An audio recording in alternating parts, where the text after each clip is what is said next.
Hey brother, just got some updates for you since you've last seen this thing. I've added a few things to it. The first thing is this little printed out sight. You just look down the tube at what you're shooting at. Makes it a little easier than the notch. There's also a little ARCA plate adapter on the bottom here, which will go into the quad pod here. And the quad pod and the little PVC legs are awesome. You shoot underneath of it, your muzzle brake, suppressors, all that stuff doesn't affect it anymore, and it doesn't start wanting to walk on you. It's got a little ball head on it as well, so that as you're shooting, you can kind of adjust it, you know, if the ground's level or whatever, what have you. And then there's a trigger system as well. So let me show you how I set it all up. And it greatly increased the amount of data I was getting instead of missing a bunch of them. So first thing is this quad pod. I just Velcro this. I undo the Velcro, and the Velcro strap also helps to hold your battery pack. But basically I add these, they just slide over the top of it. Like so.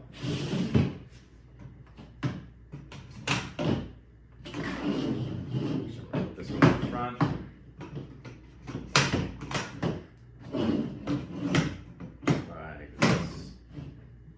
Now you have your shooting area underneath. Again, I'll just take my battery pack and Velcro it to this leg here.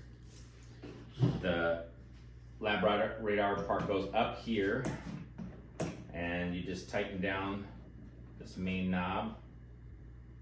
Keeps it nice and tight, and then all you gotta do is, well, keep it nice and tight.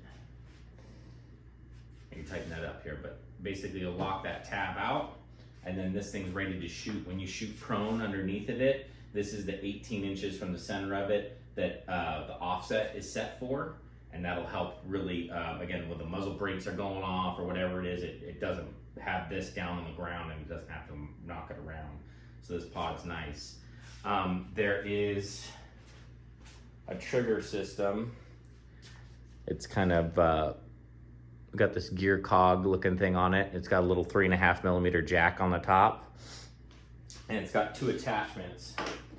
One's just got a big old magnet 3D printed into the thing here, and it'll magnetize to whatever you're using. It's just soft rubberized plastic. And then the other one has a Picatinny rail system on it, so you can slide it onto the front of an AR or onto a scope rail or whatever it is, and it'll just, again, slide into this system.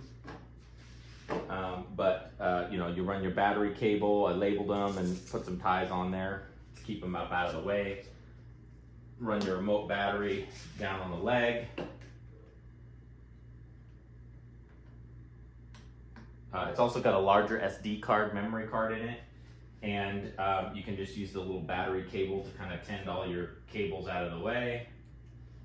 And there's that. And then you just put your battery pack onto the one leg there. And then the magnetic one works good for like scope mounts. All you do is you just plug that into here, and then undo your cables here as much as you need. Shouldn't be too long, you know, something about like that. I'll rewrap it up here. And then there's a jack on the front. The only thing you have to make sure on the settings is that settings wise, magnetize that right there. On your settings, make sure that you're using trigger and not Doppler when you're using this guy. And it works really awesome. I've gotten much better pickup on that. So I'll send you with the Picatinny one and the magnetic one, and then hopefully as you're shooting underneath of it, you should be able to get a lot more data that way. Yeah, the LabRadar app is the way to go on the phone if you can. I think that's the best way to do it. Anyway, thank you for letting me borrow it for so long. You guys are awesome. I hope you get lots of data this way. Talk to you soon.